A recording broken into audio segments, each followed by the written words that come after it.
감사합니다. 예수가 늘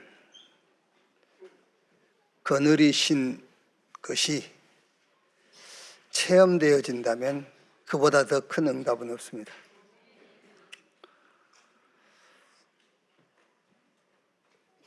교회 신앙생활 하시면서 여러 가지 체험들 하죠.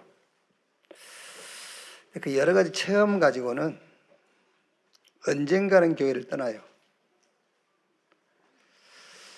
100살 안에 죽어서 그렇지 한 300살 살면은 교회에 다 떠나고 없을 겁니다. 그런 체험을 가지고는 주님이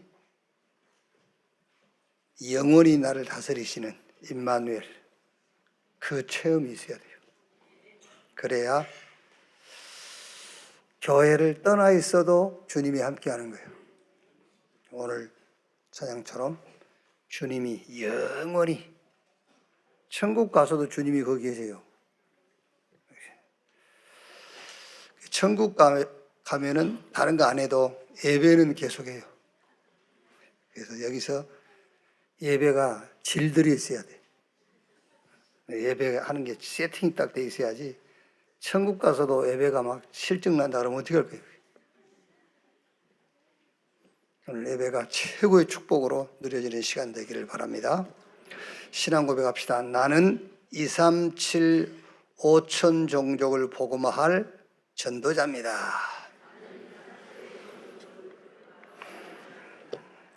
아멘.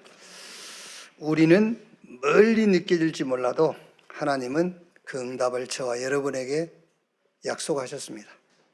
237 5천 종족 복음화가 저와 여러분에게 주어진 응답입니다. 사도행전 1장 보겠습니다. 사도행전 1장 1절에서 14절까지 말씀 한 절씩 교독하겠습니다. 데오빌로요, 내가 먼저 쓴 글에는 무릇 예수께서 행하시며 가르치시기를 시작하심부터 그가 택하신 사도들에게 성령으로 명하시고 승천하신 날까지의 일을 기록하였노라. 그가 고난받으신 후에 또한 그들에게 확실한 많은 증거로 친히 살아계심을 나타내사 40일 동안 그들에게 보이시며 하나님 나라의 일을 말씀하시니라. 사도와 함께 모이사 그들에게 분부하여 이르시되 예루살렘을 떠나지 말고 내게서 들은 바 아버지께서 약속하신 것을 기다리라. 요한은 물로 세례를 베풀었으나 너희는 몇 날이 못되어 성령으로 세례를 받으리라 하셨느니라. 그들이 모였을 때 예수께 여쭈어 이르되 주께서 이스라엘 나라를 회복하심이 이때니까 하니 이르시되 때와 시기는 아버지께서 자기 고난에 두셨으니 너희가 알 바 아니요. 오직 성령이 너희에게 임하시면 너희가 권능을 받고 예루살렘과 온 유대와 사마리아와 땅끝까지 이르러 내 증인이 되리라 하시니라. 이 말씀을 마치시고 그들이 보는데 올려져 가시니 구름이 그를 가리어 보이지 않게 하더라. 올라가실 때에 제자들이 자세히 하늘을 쳐다보고 있는데 흰옷 입은 두 사람이 그들 곁에 서서 이르되 갈릴리 사람들아 어찌하여 서서 하늘을 쳐다보느냐. 너희 가운데서 하늘로 올려지신 예수를 하늘로 가심을 본 그대로 오시리라 하였느니라. 제자들이 감람원이라 하는 산으로부터 예루살렘에 돌아오니 이 산은 예루살렘에서 가까워 안식일에 가기 알맞은 길이라. 두 절 같이 읽읍시다. 들어가 그들이 유하는 다락방으로 올라가니 베드로, 요한, 야고보, 안드레와 빌립, 도마와 바돌로메, 마테와 및 알페오의 아들 야고보, 셀롯인 시몬, 야고보의 아들 유다가 다 거기 있어 여자들과 예수의 어머니 마리아와 예수의 아들과 더불어 마음을 같이하여 오로지 기도에 힘쓰더라. 아멘. 오늘 같이 이 말씀을 읽었는데 이 말씀을 믿으세요? 그럼 된 거예요. 근데 여러분, 우리가 지금 말씀을 읽었는지 읽고 있는 이 말씀이 정말 믿어졌는지, 믿어졌으면 사실은 끝입니다, 여러분. 그렇죠? 오늘 중요한 말씀이 예수님께서 하늘로 올려져 가신, 그러면서 다시 올 거다, 이런 말씀이 믿어진다면 여러분 뭐 걱정입니까? 그죠? 그러니까 말씀은 안 믿어지고 내 문제 해결될 것만 자꾸 기대하니까. 그렇죠? 말씀이 믿어져야지. 말씀이 믿어지면 것이잖아요. 근데 우리 신앙생활 어떻게 하죠?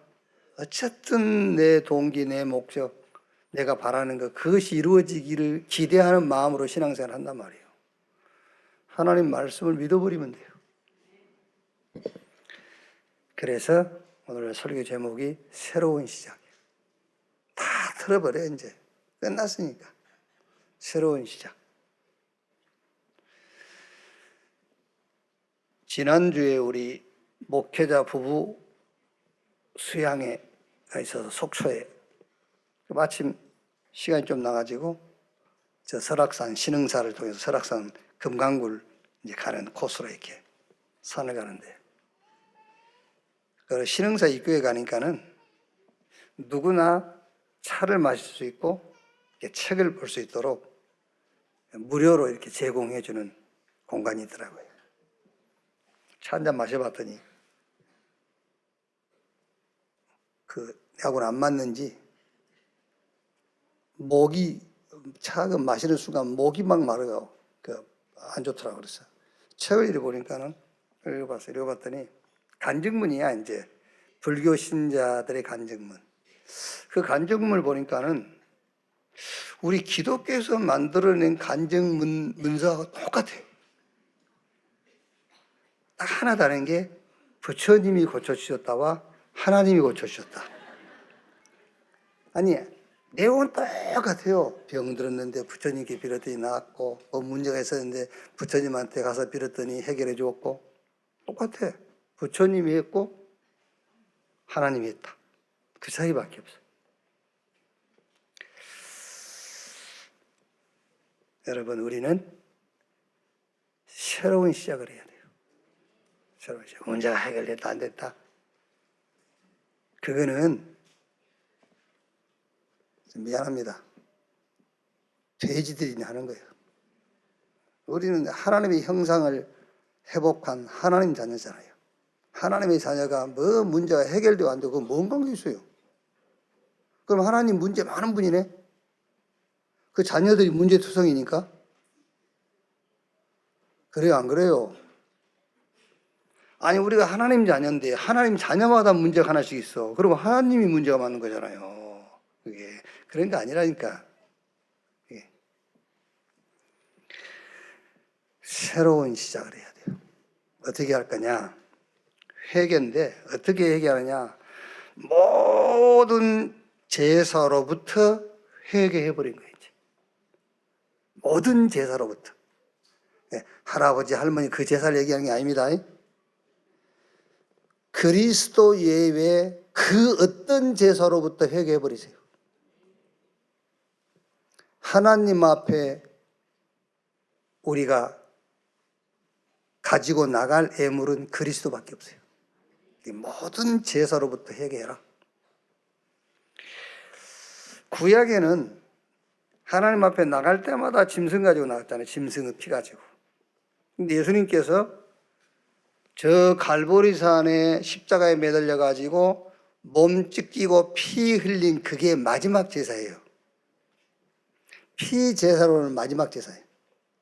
그러니까 짐승의 수많은 피를 흘려도 그 짐승의 피로는 우리가 속죄를 받을 수 없기 때문에 예수님께서 직접 십자가에서 몸 찢어 피 흘려 죽으심으로 마지막 제사를 드린 거예요. 그래서 히브리서 9장 12절에 소와 염소의 피로 하지 아니하고 자기의 피로 영원한 속죄를 이루사 단번에 성소에 들어가셨느니라. 이제 다른 제사가 필요 없어요. 조금 정신 바짝 차리고 들으셔야 될 건데 어느 랩런트가 저한테 질문을 했어요. 선교비를 계속 내고 있어요. 선교비를 계속. 우리 교회 랩런트 아닌데 선교비를 상당히 많은 액수의 선교비를 계속 보내고 있는데 고민이 하나 있다는 겁니다. 뭐냐 그랬더니 지금까지 매월 빠뜨리지 않고 했는데 뭐 이게 앞으로도 할 거래요. 할 건데 고민이 하나 있답니다. 이걸 왜 하는지. 아니 그런 생각해야 되면은요. 그것도 제사거든요. 이거 왜 해야 되는지가 이해가 안 된대요. 빼빠지게 한 달 일해가지고 어쨌든 선교를 계속 내고 있는데 이거 왜 해야 되는지 이해가 안 된다며. 그래서 제가 이해를 시켰어요. 선교는 언약으로 하는 거다. 언약으로. 그러니까 제가 늘 했던 얘기 아닙니까? 선교사의 어려운 생활을 보고 도와줘야 되겠다. 그거 아니고 선교사가 계속 편지를 보내 도와달라고. 그래서 도와주고 그거 아니고 선교 현장 갔더니 너무 비참해. 그래서 내가 선교해야 되겠구나. 그거 말고 성경에서 선교를 찾아야 돼. 언약으로서. 여러분, 우리가 구원받은 것이 당연하잖아요. 선교도 언약적으로 해야 되는 거예요. 구원받아도 되고 안 받아도 되고 그게 아니지 않습니까? 구원받아도 돼요. 선교도 언약으로서 선교를 해야 돼요. 근데 이제 이 친구가 이제 그게 고민이 아니란 말이에요. 지금 뭐가 고민이죠? 선교비가 고민이란 말이에요. 이제. 그래서 헌금에 대한 이해를 좀 시켰어요. 구약에는 하나님 앞에 나올 때는 무조건 짐승 잡아서 자기 집에, 고기는 자기 집에 놔두고 피만 가지고 오는 게 아니에요. 하나님 앞에 나올 때는 산 짐승을 가지고 와요. 피만 가지고 오면 괜찮지. 피만 가지고 오고 선지만 가져오고 고기는 집에 놔두면 되니까. 근데 그게 아니라니까 소와 양을 직접 가지고 와요. 가지고 와서 제사장들이 거기서 도살을 하고 고기는 자기가 못 가져가. 제사하고 끝나는 거예요. 그런데 예수님께서 십자가에서 몸 찢어 피 흘려 죽으심으로 마지막 제사의 그게요. 두 번 다시 하나님 앞에 나올 때에 양, 소 이런 짐승을 가지고 나올 필요가 없어요. 끝났어요 이제. 그래서 히브리서 10장 19절 보니까는 예수 그리스도의 그 피를 힘입어 담대히 하나님의 성소에 나가느니라. 두 번 다시는 여러분 짐승 가지고 나갈 필요 없어요. 그리스도 이름으로 가는 거예요. 여러분 헌금 뭐냐 말이에요 이제. 그래서 아마 여러분들이 신앙생활 하다 보면은 헌금을 가지고 여러분 신앙을 흔드는 사람도 있을 거예요. 11조 안 해도 돼. 맞아요, 안 해도 돼요.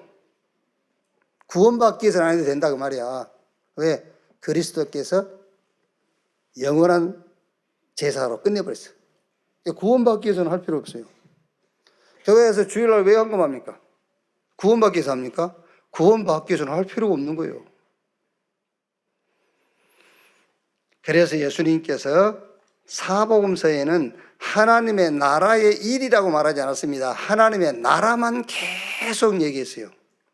하나님의 나라. 기도할 때도 나라가 임하시오며라고 기도해라.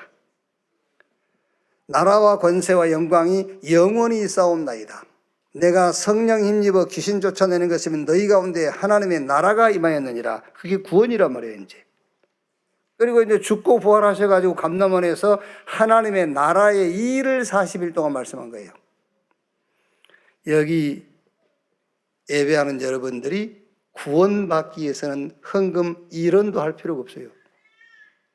구원받은 이후 하나님 나라의 일을 놓고 하는 거예요. 아시겠죠?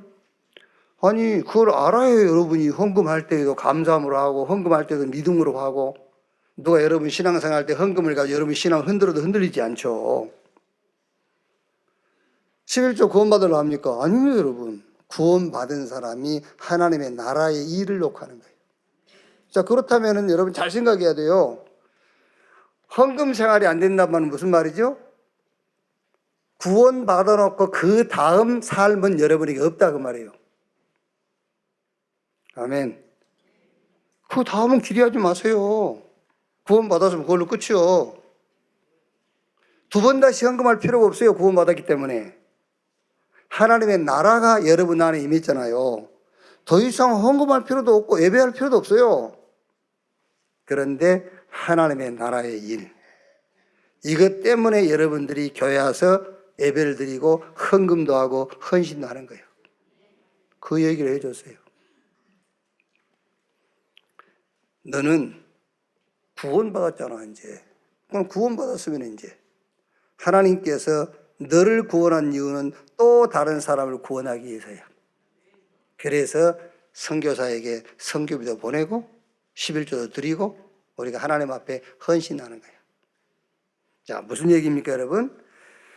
모든 제사로부터 회개하세요. 하나님은 그리스도의 피의 제사 외에는 그 어떤 것도 받지 않습니다. 여러분들이 헌금을 많이 해도 하나님은 그 제사는 받지 않아요. 그리스도의 제사면 충분해요. 그걸로 끝났어요. 영원한 속죄예요. 그래서 모든 제사로부터 회개해라. 카톨릭은요, 지금도 미사 하잖아요, 미사. 미사가 제사거든요. 그런데 미사할 때마다 성찬식을 해요. 성찬식을 하는데 여러분들은 이제 우리도 성찬 이제 코로나 이제 지나갔으니까 성찬식을 다시 해야 되겠는데 성찬할 때에 그 신자들은 떡을 손으로 못 만지잖아요. 신부가 쭉 지나가면 입에다 하나씩 이렇게 넣어주죠. 왜 그런지 아세요? 그게 성체, 실제 예수님의 몸이라고 생각하는 거예요. 그 떡이. 그리고 포도주도 실제 예수님의 피라고 생각하는 겁니다. 그래서 화채설이에요. 그 피가 예수의 피요, 그 떡이 예수의 몸이라는 거예요. 그래서 못 만지게 하는 거예요. 근데 그 이해가 안 되죠. 정말로 예수님 몸이면 만지게 해야지. 그걸 성경에 혈류증 여인도 예수님 몸을 직접 만지고 병 났잖아요. 그걸 만지게 해야지. 왜 못 만지게? 그래야 신부가 하나씩 입에 넣어줘, 이렇게. 그리고 이제 포도주는 남으면은 신부가 혼자 다 마셔불고, 떡은 남으면 흙에 묻어요. 이렇게 묻죠, 막 이렇게. 우리처럼 곰팡이 피도록 방치하고 그러지 않습니다. 근데 우리 교회에서는 성찬하고 떡 남으면 방치되잖아요. 곰팡이 피어도. 상관없어요. 그 떡은 떡이지 예수의 몸이 아니에요. 포도주는 포도주지 예수의 피가 아니에요. 그게. 그래서 우리는 기념하는 거예요, 기념. 예수님께서 기념해라 그랬어요. 기억해라. 뭘 기억하란 말입니까? 내가 한 번 제사함으로 영원히 제사가 끝났다라는 것을 기억해라요. 근데 캐톨릭의 그 미사는 뭔지 아십니까? 재현하는 거예요. 계속 제사하는 거예요. 그 미사, 제사를 계속 하는 거예요. 안 끝나서 아직도 계속 하고 있어. 기념해라, 기억해라. 그리스도께서 한 번 죽으심으로 영원한 속죄를 기억해라. 단번에 영원한 속죄를 이루셨느니라. 그래서 모든 제사로부터 회개해버리세요, 이제. 우리가 신앙생활을 열심히 해야 되지 않습니까? 근데 그 열심히 여러분의 신앙이 되면 그것도 제사예요. 그렇죠? 열심히 해야 됩니다, 여러분. 열심히 해야 되는데 열심이라는 것을 신앙으로 주장하면 그게 제사가 되는 거예요. 열심으로 안 돼요. 울어도 안 됩니다. 눈물 많이 흘리는 것으로 하나님이 응답하시니까 그것도 제사예요. 내가 성실하게 진실하게 살면 하나님 응답하시겠다. 그것도 제사예요. 지금 제 말이 이해가 돼야 되는데 여러분. 나는 지금 애타게 하고 있는데. 그리스도 예외는 다른 제사가 없다니까. 예? 어떤 것으로도 우리를 하나님 앞에 세울 수 없어요. 옛날에는 제사를 통해서만 하나님 앞에 섰잖아요. 근데 지금은 어떤 제사로도 하나님 앞에 설 수가 없단 말이에요. 구약에는 율법을 지킴으로 그 율법의 제사로 선 겁니다. 제도를 지킴으로 제사의 제도로, 제도의 제사로, 전통을 지킴으로 할례를 받음으로 이런 걸로 섰다니까. 근데 지금은 그리스도께서 단번에 영원히 제사를 마무리해버렸어요. 그래서 그 그리스도께로 완전히 회개해버리라고요. 모든 제사로부터 회개해라. 두 번째 뭐지요? 주신 것으로 회개하면 돼요. 그게 하나님의 나라,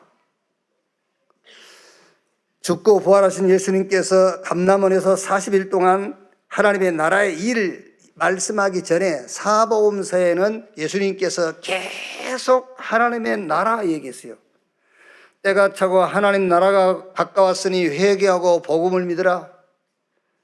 제자들이 우리에게 기도를 가르쳐 주십시오. 어떻게 기도하면 좋겠습니까? 이렇게 기도해. 나라가 임하시오며라고 기도해. 그러면서 나라와 권세와 영광이 아버지께 영원히 싸움나이다. 뭘 먹을까, 뭘 마실까, 뭘 입을까, 여기에서 먼저 그 나라와 그 의의를 구하라. 여기로 회개해. 그래서 하나님의 나라로 회개해라. 하나님이 주신 것으로 회개해라. 마태복음 12장 28절에 내가 성령 힘입어 귀신 쫓아내는 것이면 너희 가운데 하나님의 나라가 임하였느니라. 여러분, 아무리 발버둥 쳐보세요. 하나님 나라 임하지 않는 이상은 뭐가 안 떠나가요? 내가 성령 힘입어 귀신 쫓아내는 것이면 너희 가운데 하나님의 나라가 임하였느니라. 하나님의 나라 임하지 아니하면 눈에 보이지 않는 흑암은 여러분 업에, 여러분 가정에, 여러분 하는 일에 주인 노릇하고 있어요. 아시겠죠? 그래서 주님이 주신 것으로 회개해라. 하나님의 나라. 그 다음에 남기신 것으로 회개하세요. 남기신 것. 뭘 남겼지요? 바로 하나님의 나라의 일. 이걸 남겼어요. 40일 동안 얘기한 겁니다. 하나님의 나라의 일. 가서 모든 족속으로 제자를 삼아라. 온 천하 만민들이 영육간에 병들어 있으니까 가서 복음 전하고 치유해라. 그러니까 하나님의 나라의 일을 남겼습니다. 여기로 회개하는 여러분 되시기를 주님의 이름으로 축원합니다. 자, 오늘 말씀 보세요. 1장 3절에 그가 고난받으신 후에 또한 그들에게 확실한 많은 증거로 친히 살아계심을 나타내서 40일 동안 그들에게 보이시며 하나님 나라의 일을 말씀하시니라. 그러면서 사도와 함께 모이사 그들에게 분부하여 이르시되 예루살렘을 떠나지 말고 내게서 들은 바 아버지께서 약속하신 것을 기다리라. 요한은 물로 세례를 베풀었으나 너희는 몇 날이 못되어 성령으로 세례를 받으리라 하셨느니라. 3절 하나님의 나라의 일을 할 수 있는 방법을 얘기하는 거예요. 하나님의 나라의 일을 남기시고 갔는데 이 일을 어떻게 할 것이냐? 오직 성령으로. 우리 능력이 아니라 하나님의 능력으로 하게 될 것이라고 약속한 겁니다. 그러니까 6절에요. 그들이 모였을 때 예수께 여쭈어 이르되 주께서 이스라엘 나라를 회복하시면 이때이니까 보세요. 회개가 안 돼 있는 거예요. 여기 지금 모인 사도와 제자들이 회개가 안 돼 있다니까요. 이스라엘이 회복될 때가 이때이니까 이러고 있습니다. 예수님께서 그거는 아버지만 아시는 것이고 너희 알 바 아니고 너희는 오직 성령 충만 받아서 뭐해라? 땅 끝까지 증인되라 그랬어요. 이게 이제 1장 14절 우리가 읽었던 마지막 절 보니까 여자들과 예수의 어머니 마리아와 예수의 아우들과 더불어 마음을 같이하여 오로지 기도에 힘쓰더라. 이제 참 회개가 시작된 거예요. 이제 답 났어요. 어떻게 답이 났죠? 모든 제사로부터 회개하기로 답이 난 거예요. 오직 그리스도. 이게 이제 회개한 거예요. 그리고 하나님의 나라 임하도록 이제 기도하면서 기다리는 겁니다. 그랬더니 사도행전 2장에 오순절날이 이미 이루매 저희가 다 같이 한 곳에 모였더니 호련히 하늘로부터 급하고 강한 바람 같은 소리가 있어 그들이 앉은 온 집에 가득하며 마치 불이 혀처럼 갈라지는 것들이 그들에게 보여 각 사람이 하나씩 임하여 있더니 그들이 다 성령의 충만함을 받고 성령이 말하게 하심을 따라 다른 언어들로 말하기를 시작하니라. 무슨 말입니까? 뭐 성령이 불같이 임했다, 뭐 바람같이 임했다, 그것도 중요하지만 그 말이 아니고 약속하신 말씀이 그대로 이루어졌다는 거예요. 말씀이 성취됐어요. 예, 초대교회 사도와 제자 이때부터 이제 현장의 도전이 시작되는 겁니다. 여러분 한번 생각해 보세요. 어떻게 남에서 한 번도 걸어보지 못한 성경 보니까 한 40세쯤 됐다 했으니까 40년 지났는데 그 안진뱅이를 향해서 베드로가 은과 금은 내게 없거니와 내게 있는 건 내게 주니 나사렛 예수 그리스도 일어나 걸으라 했겠어요. 어떻게 그런 도전할 수 있겠습니까? 그게 여러분들이 진짜 다른 모든 제사로부터 회개 어디로? 그리스도께로. 오직 그리스도에 버리면 돼요. 그게 모든 제사로부터 회개예요. 그리고 하나님이 주신 것, 뭘 주었죠? 하나님의 나라. 그러니까 하나님의 나라 그러니까 막 막연하잖아요. 그게 아니고 우리에게 하나님의 나라 임한 게 구원이에요. 구원 주셨잖아요. 우리에게. 그게 하나님 나라가 임한 거예요. 그냥 구원이 아니라 하나님이 통치하시고 다스리시는 하나님의 나라가 우리에게 와버린 거예요. 그래서 너희 몸이 하나님의 성전인 것과 하나님의 성령이 너희 안에 거하신 것을 알지 못하니요. 하나님께서 우리 안에 보좌로 삼고 와 계신 거예요. 그게 구원이란 말이에요. 그 하나님의 나라. 반드시 하나님의 나라 임하는 자를 통해서 하나님이 하나님의 나라의 일을 하게 돼 있다니까요. 그 약속을 붙잡고 사도와 제자들이 열흘 동안 기도했는데 약속하신 대로 말씀이 성취돼 버린 거예요. 그때부터 도전이 시작돼요. 유대교 전통, 제도, 율법 여기에 도전하잖아요. 뭐라고 도전하죠? 사도행전 4장 12절 다른 이로 구원을 얻을 수 없다니 천하 인간의 구원 얻을 만한 다른 이름을 우리에게 주신 일이 없다. 얘기하세요. 누가 여러분들에게 자꾸 예수 믿으면서 그러냐? 라고 물어보면 얘기하세요. 다른 이로 구원을 얻을 수 없나니 천하 인간의 구원 얻을 만한 다른 이름을 우리에게 주신 일이 없다. 알아듣든 못 알아듣든 여러분 모든 제사로부터 회개. 그리스도 외에는 하나님 앞에 우리를 세울 수 있는 재물 없어. 마태복음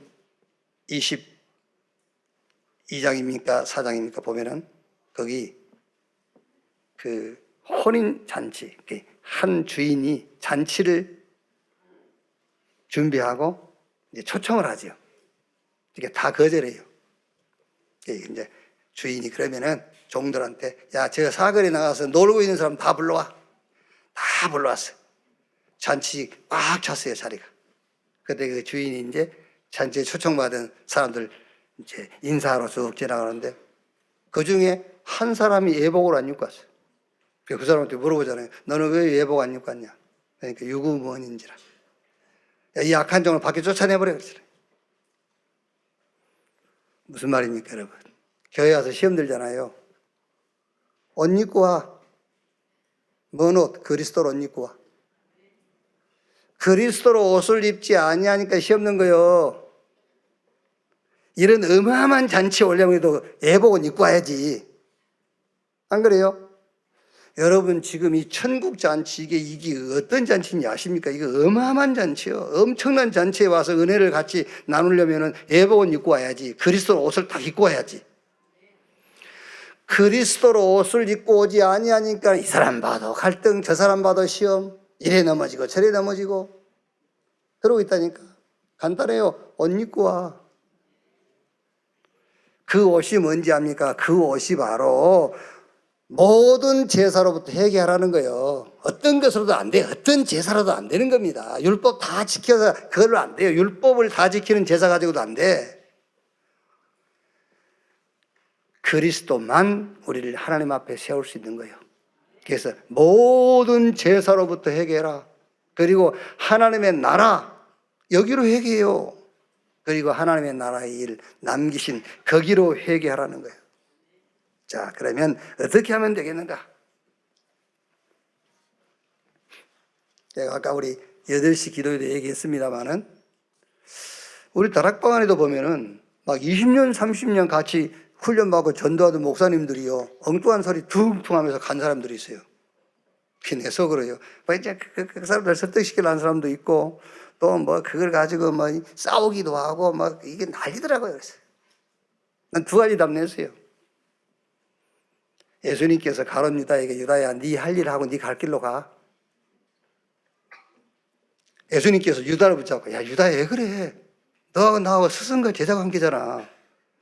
네하고 나하고 동거한 게 3년이야 이 사람아. 그럼 돼? 이래서 예수님이 안 그래서 예수님이 뭐라겠죠? 유다야 네 할 일 하고 네가 할 길로 가라.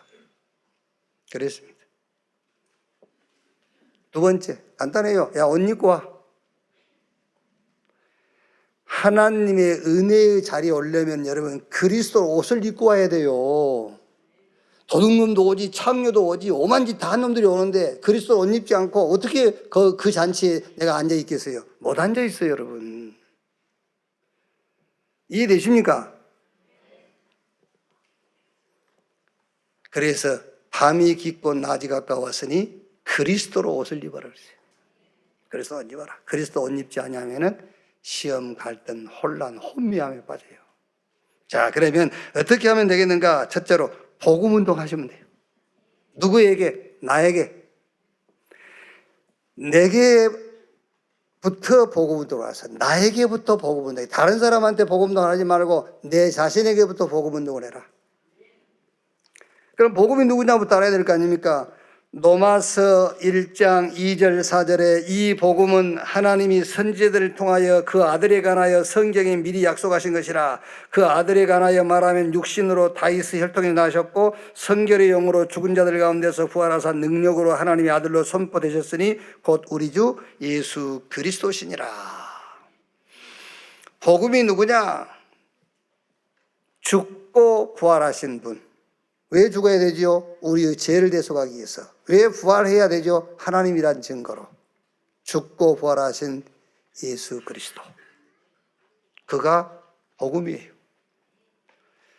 그래서 바울이 로마서 1장 1절에 예수 그리스도의 종 나 바울은 사도로 부르심을 받아 하나님의 복음을 위하여 택정함을 입었으니 하나님께서 은혜로. 여러분, 은혜는 아무 값 없이 주시고 받은 것이 은혜예요. 아무 값이 없이. 그러니까 로마서 4장 보면은 일을 하고 그 일을 한 품삯을 받으면 은혜가 아니에요. 그건 대가로 받은 거지. 일을 하지 않았는데도 돈을 주는 것이 은혜예요. 우리의 행위로는 의롭다함을 얻을 수가 없어요. 그래서 하나님이 아무 조건 없이 은혜로 죄인된 저와 여러분을 구원하셔서 하나님 자녀 삼으신 줄로 믿습니다. 그게 복음이란 말이에요. 그 복음이 누구냐? 예수. 예수가 그리스도다. 그거를 내 자신에게요. 그 복음 운동을 하세요. 자, 그러면은 복음이 뭐냐? 로마서 1장 17절에 복음에는 하나님의 의가 나타나서 믿음으로 믿음에 이르게 하나니 기록된 바 오직 의인은 믿음으로 말미암아 살리라 함과 같으니라. 복음이 뭐냐? 하나님의 의.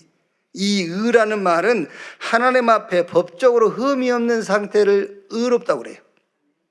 오늘 여기 계신 여러분들은 거룩하신 하나님 앞에서 아무 흠이 없어요. 법적으로 흠이 없는 의로운 자이심을 믿으시기 바랍니다. 로마서 8장 1절 2절에 그러므로 그리스도 예수 안에 있는 자에게 결코 정죄함이 없나니 이는 그리스도 예수 안에 있는 생명의 성령의 법이 죄와 사망의 법에서 너희를 뭐 했습니다? 해방했습니다. 그리스도께서 율법을 완성해 버렸어요. 그래서 여러분 신앙생활을 양심으로 하지 마세요. 법 대 법으로 하세요. 여러분 양심 가지고 신앙생활 하려고 하십니까? 법 대 법으로.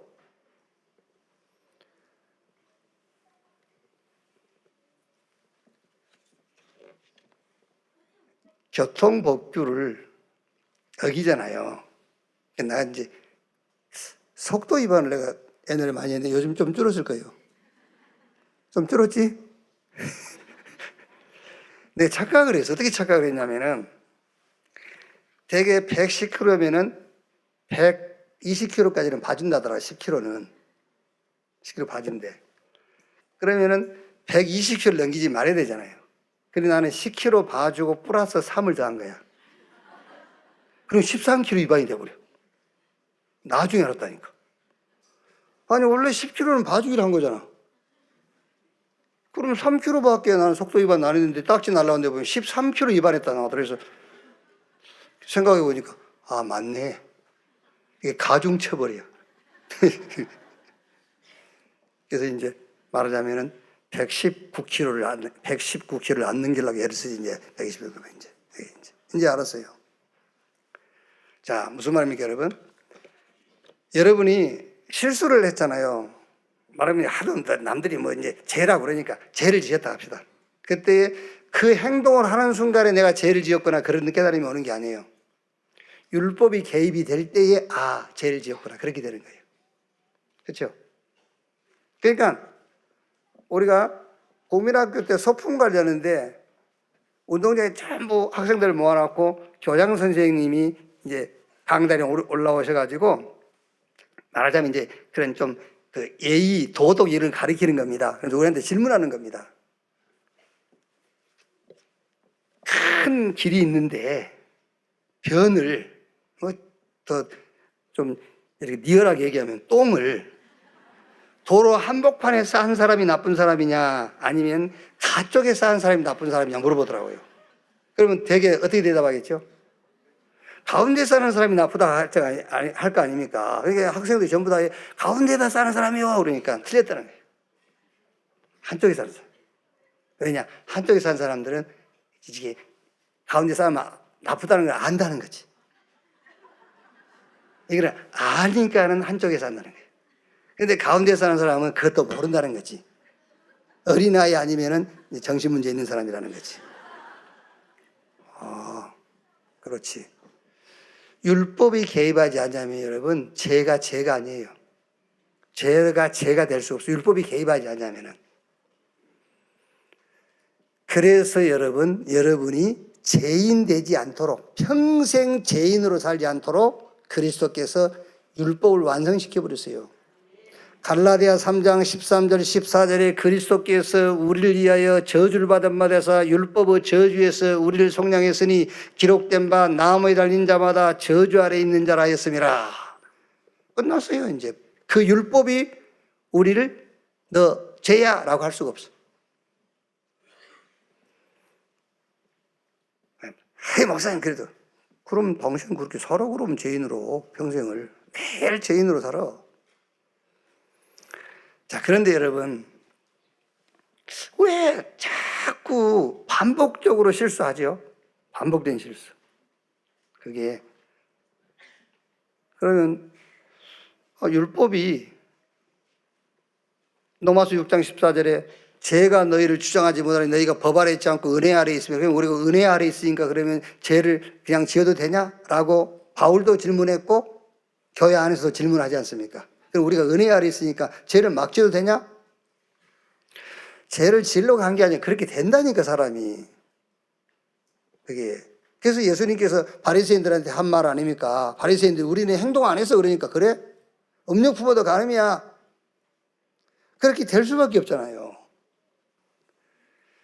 그럼 어떻게 할 거냐 말이야. 그래서 저는 이런 답을 냈어요. 집중. 하나님께 집중하는 길만이 승리하는 길이다. 그게요. 하나님께 집중이 안 되니까 그러는 거예요. 하나님께 집중해라. 복음에 집중. 복음이 뭐냐? 하나님의 의. 하나님 앞에 법적으로 흠이 없는 상태. 그게 복음이에요. 이 복음을 하나님이 여러분에게 주신 줄로 믿습니다. 그 다음에 복음의 능력은 어느 정도입니까? 로마서 1장 16절에 내가 복음을 부끄러워하지 아니하노니 이 복음은 모든 믿는 자에게 구원을 주시는 하나님의 능력이 됨이라. 먼저는 유대인에게요 그리고 헬라인에게로다. 복음의 능력이 그를 믿는 모든 사람을 구원한다. 어디서? 에베소 2장 1절에 죄와 허물로 죽었던 자리에서. 어디서 구원한단 말입니까? 골로새 1장 13절 14절 그가 우리를 흑암의 권세에서 건져내사 그 사랑의 아들은 나라로 옮기셨으니 우리가 그 안에서 구속 곧 제사함을 받았느니라. 이게 우리의 구원이요. 어떻게 하면 됩니까? 여러분에게 또 현장에 여러분 주변에 있는 모든 사람들에게 복음 운동하는 여러분 되시기를 주님의 이름으로 축원합니다. 자, 두 번째, 어떻게 하면 됩니까? 치유 운동이요. 우리가 사는 시대를 질병 시대예요. 영주권에 병들어 있으니까 질병 시대죠. 그러니까 치유 시대예요. 질병 시대니까 당연하게 따라오는 게 치유 시대 아닙니까? 재앙 시대마다 렘넌트 시대가 일어났어요. 그래서 그게 7명의 렘넌트입니다. 7재앙을 해결한 렘넌트 7명. 지금 병든 시대이기 때문에 치유 시대입니다. 하나님의 복음 가지고 치유에 도전하는 여러분 되시기를 바랍니다. 그게 사도행전 3장부터 28장까지 내용 아닙니까? 예루살렘, 유대, 사마리아 땅끝까지 말하자면 2, 3, 7, 5천 종족 이 현장을 복음 가지고 치유했단 말이에요. 치유에 도전해라. 육신의 병은 먼저 의사 전문인의 말을 잘 들으시면 돼요. 그리고 다른 방법 없습니다, 여러분. 조금 식생활을 바꿔야 돼요. 그동안에 틀린 음식을 계속 먹었으니까, 틀린 생활을 계속 했으니까. 그래서 음식, 적당한 운동, 그리고 그 의사들이 하는 말 들어보니까는 우리 병이 생기는 근본 원인이 우리 몸 안에 독소가 자꾸 쌓이니 그렇대요. 그래서 독소 쌓이지 않도록 자꾸 호흡하고요. 독소를 잘 뽑아낼 수 있는 그 방법으로 호흡을 해주고. 그리고 안 나온다. 그럼 방법이 없어요. 그럼 어떻게 합니까? 그냥 살아야지. 그러니까 우리가 치료하자는 것은 몸 치유가 아닙니다. 몸 치유가 아니고 우리가 치유하자는 것은 첫 번째 뭐죠? 과거를 치유해라. 과거. 이번에 김호중 그 가수 음주운전에 도주, 범인 은닉, 증거인멸, 또 거짓말했지 이증. 그 사고 내고 그 현장에서 바로 신고하고요. 조사받고 했으면 구속 안 돼요. 계속 죄를 키운 거예요. 이제. 근데 저는 그 얘기 하려고 한 게 아니고 그 김호중 씨 같은 경우는 여러분 원래 우리 그 울산에 있는 목사님에게 복음 받고 이렇게 같이 성경 공부도 하고 했잖아요. 한 사람인데 이제 너무 인기가 막 갑자기 막 인기 오르지 돈 생기지 꼭 그래서 그렇겠습니까마는 그 김호중 씨의 과거가 살아난 거예요. 과거 치유되지 않으면은 살아납니다, 여러분. 여러분 나이 먹을수록 여러분 과거가 따라가게 돼 있어요. 근데 과거가 살아났다 무슨 말이죠? 과거가 치유가 안 되면 상처가 돼요. 그 유명인이 술이야 뭐 누구나 마실 수 있죠. 근데 저는 그 김호중 씨가 정말로 복음 받았다면은 자기 인생을 놓고 축복 중에 축복이고 이번 기회가 복음 못 받았다면 이번에 복음 받을 기회고 복음 받았다면은 축복 중에 축복입니다.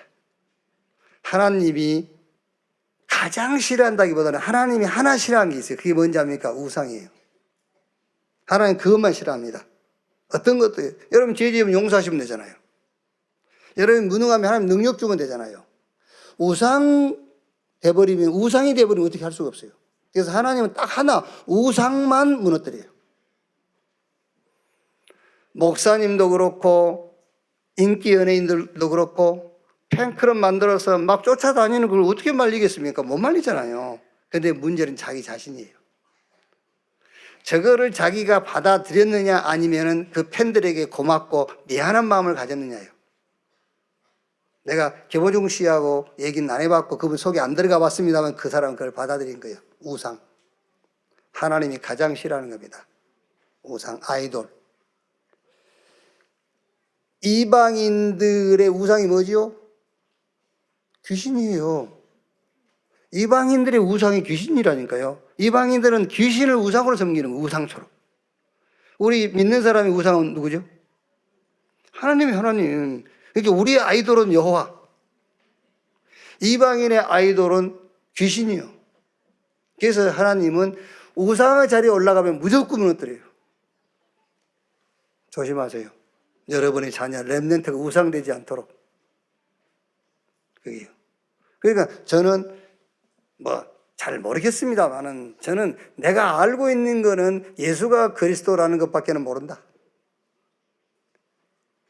그 나머지 지식에 대해서 나는 치매다. 그렇게 생각하고 살아요. 그러니까 뭐 여러분들이 혹시 아이고 목사님이 내 이름도 모릅니까? 그래 그 부분에 나 치매야. 오직 하나님이 그리스도를 보내셔가지고 우리를 구원하시고 죄인된 나를 의인이라 한 그것밖에는 몰라. 과거를 치유해야 돼요. 우리가 하려고 하는 치유는 과거 치유입니다, 여러분. 과거가 치유되면 상처가 되죠. 상처가 깊어지면 뭐가 되죠? 영적 문제 와요. 그 말이 무슨 말입니까? 흑암이 그걸 잡고 이제 이용한단 말이에요. 그리고 정신 문제 옵니다. 정신 문제 오면 삶 다 무너져 버려요. 신앙생활은 뭐를 기억하느냐 싸움이에요. 아시겠죠? 과거를 기억하고 사느냐? 하나님이 주시는 언약을 기억하고 살았냐. 그러니까 기억 싸움이에요. 우리 신앙생활이라는 거는요. 그래서 이사야 43장 18절 21절에 이전 일을 기억하지 말고 옛적 일을 생각하지 말라. 보라 내가 새 일을 행할 것이다. 요한복음 19장 30절에 예수님께서 내가 다 이뤘다. 이걸 기억하세요. 다 끝냈다. 이걸 기억해야 돼요. 고린도후서 5장 17절 그런즉 누구든지 그리스도 안에 있으면 새로운 피조물 이전 것은 지나갔으니 보라 새 것이 되었도다. 이거를 기억하라니까요. 혹시 여러분들이 약한 것들이 있지 않습니까? 약한 것들이 있을 때는 고린도후서 4장 7절 9절 보니까 우리가 이 보배를 질그릇에 가졌으니 이는 심히 큰 능력은 하나님께 있고 우리에게 있지 아니함을 알게 하려 함이라. 여러분의 과거를 완전 발판 삼으세요. 막 어느 정도냐면 과거를 발판으로 밟아버리세요. 그냥 아주. 여기. 그래야 돼요. 과거를 끝내야 돼요. 제가 여러분들 신앙에 조금이라도 도움이 될까 싶어서 내가 자꾸 이 얘기를 하는 겁니다. 무슨 얘기를 하냐면 저는 늘 집을 짓고 싶다니까. 여러분들 잘 모를 겁니다. 내가 왜 집을 짓려고 하는지. 그게 내 과거요. 그게. 자꾸 가는 겁니다, 여러분. 과거로 사람이. 과거가 발판되지 않냐면은요. 무슨 놈 어디 이 한정강에다 집을 짓고 거기서 안일한 생활을 뭐 합니까? 죽으면 교회에서 죽고 장례는 저 성교소에 치르고 그러면 되지.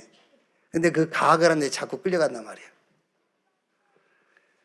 하나님께서 내게 주신 과거는 복음 붙잡으라고. 복음 아니면 안 된다라고 미리 체험하게 하고 미리 보여준 거예요. 그게요. 복음 아니면 안 돼. 그거를 미리 보여준 거예요. 두 번째 뭘 치유합니까? 오늘을 치유해야 됩니다. 오늘. 지금 오늘 여러분의 무능력, 무기력 어떻게 바꾸면 되겠습니까? 하나님이 그리스도 안에서 주신 것을 기도로 누리세요. 그렇게 오늘을 바꿔버리세요. 말하자면 7망대, 7여정, 7예정표. 성삼위 하나님이 나와 함께 저 보좌와 하나님의 나라가 우리의 배경. 그리고 어떻게 되죠? 나의 과거, 현재가 전부 싹 축복으로 바뀌어. 그래서 영력, 지력, 체력, 인력, 경제력을 약속했어요. 저 공중군수 잡은 새를 꺾을 권세를 주었어. 미리 봅니다. 뭐를요? 언약의 CVDIP를 미리 봐. 그리고 만나는 사람들에게 나눠주는 거 전달하는 겁니다. 그리고 그렇게 주님이 원하셨던 삶들, 이방인의 뜰, 치유의 뜰, 저 렘넌트 뜰을 세울 수 있는 능력을 달라고 해요. 오늘의 무기력과 무능력을 뭘로 바꿔라? 그리스도 안에서 하나님이 주신 것으로 바꿔버려라. 그리고 오늘을 치유해라. 그리고 미래를 치유하세요. 미래가 치유되지 않으면 아무리 우리 렘넌트가 학교에서 탑을 달리고 졸업 후에 대기업에 수석으로 들어갔다. 그래도 그 집의 종이요. 그렇죠. 그래도 그 집의 종입니다, 여러분. 미래를 치유해야 돼요. 어떻게 치유합니까? 여기 계신 여러분 남은 인생, 우리 렘넌트의 미래, 하나님이 세계복음화를 놓고 준비해 놨어요. 미래를 여러분, 세계복음화를 여러분의 미래를 꿈꾸고요. 237과 5천 종족을 살릴 그 비전을 가지라니까 그게 여러분의 미래입니다. 미래가 치유돼야 돼요. 안 되면 여러분 남은 인생은 종노릇 하다가 죽는 겁니다. 자, 마지막 237 5천 종족에 도전하세요. 어떤 면에서 예수님께서 시간적으로 따지면은 맨 마지막 메시지가 사도행전 1장 8절이잖아요. 오직 성령이 너희에게 임하시면 너희가 권능을 받고 예루살렘, 유대, 사마리아 땅끝까지 이르러 내 증인 되리라 하시니라. 237과 5천 종족을 향해서 증인으로 가라. 우리 렘넌트 앞으로 하는 모든 일이 237 5천 종족하고 연결되어 있어야 돼요. 지금이라도 여러분이 하는 일을 237 5천 종족과 5천 종족의 응답으로 연결시키세요. 그게 맞는 거잖아요. 이 목사님 그래요. 이 1세대 목사님들은 이 교회도 버리고 이단 누명 쓰고 다 버리고 왔다고. 너는 그렇게 생각 안 해요. 이익 따라왔어. 얼마나 이익인지 몰라 여기 온 게. 그렇지 않습니까 여러분? 우리 예수 믿는 게 이익이지 뭘 버려버리기는. 사람은 이익 따라 사는 겁니다. 자기 이익이 없으면 뭘로 옵니까?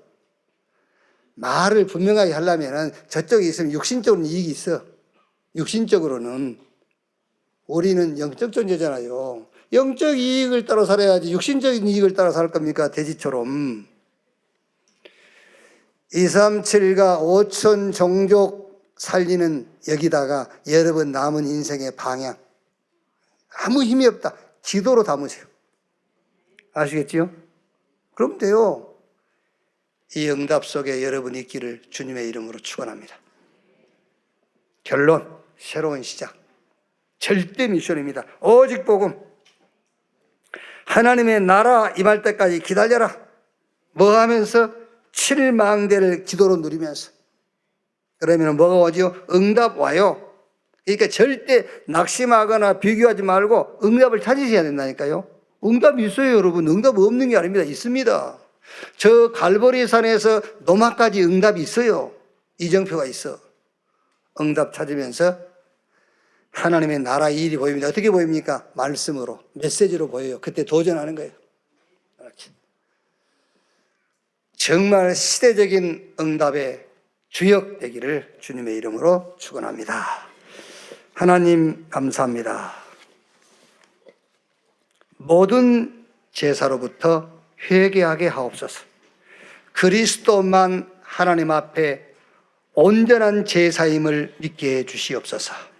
하나님의 주신 하나님의 나라로 회개하게 하옵소서. 남기신 것 하나님의 나라의 일로 회개하는 교회, 회개하는 중직자, 회개하는 렘넌트 되게 해 주옵소서. 그리스도이신 예수님의 이름으로 기도하옵나이다. 아멘.